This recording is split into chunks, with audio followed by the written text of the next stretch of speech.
ಓಂ ಸಾಯಿರಾಮ್. ನನ್ನ ಮುದ್ದಿನ ಮಗುವೆ, ನಾನು ಎನ್ನುವ ಪದಕ್ಕೆ ನೀನು ನೀಡುವ ಮಹತ್ವವೇನೆಂದು ಯೋಚಿಸು. ನಾನು ನನ್ನದು ಎನ್ನುವುದಕ್ಕೆ ಮಿತಿ ಇರಲೇಬೇಕು.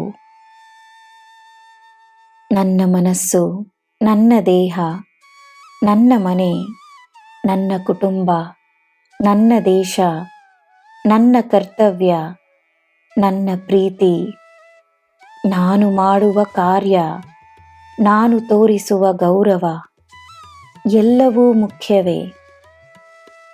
ನನ್ನದು ಎನ್ನುವ ಭಾವನೆ ತನ್ನ ಕರ್ತವ್ಯವನ್ನು ತಪ್ಪದೆ ಮಾಡಲು, ಉತ್ತಮವಾದ ರೀತಿಯಲ್ಲಿ ಮಾಡಲು ಸ್ಫೂರ್ತಿಯನ್ನು ನೀಡುತ್ತದೆ.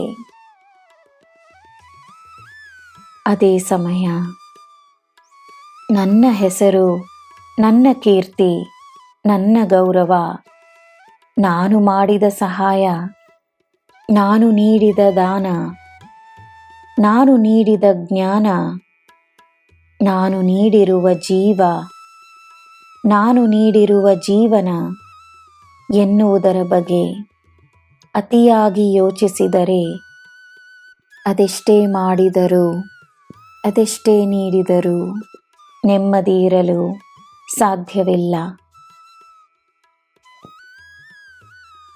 ಯಾರಿಗೆ ಯಾವಾಗ ಯಾವ ಸಹಾಯ ಸಿಗಬೇಕೋ ಸಿಕ್ಕೇ ಸಿಗುತ್ತದೆ.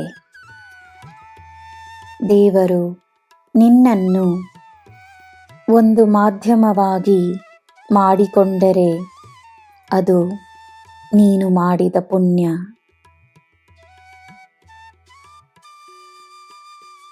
ನನ್ನ ಮಗುವೆ,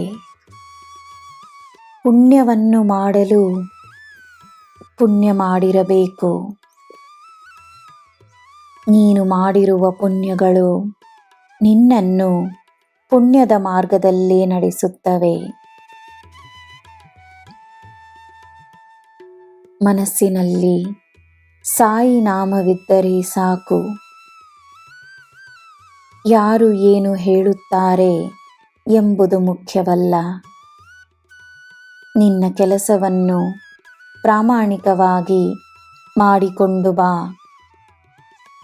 ನೀನು ಹೋಗಲಿರುವ ಎತ್ತರಕ್ಕೆ ಬೇಕಾಗಿರುವ ಶಕ್ತಿ ನಿನಗೆ ಮಾತ್ರವೇ ಸಿಗುತ್ತದೆ. ನಿನ್ನ ಗಮನ ನಿನ್ನ ಶ್ರಮದ ಮೇಲಿರಲಿ. ನಿನಗೆ ಎಲ್ಲ ಶುಭವೇ. ಜೈ ಸಾಯಿರಾಮ್.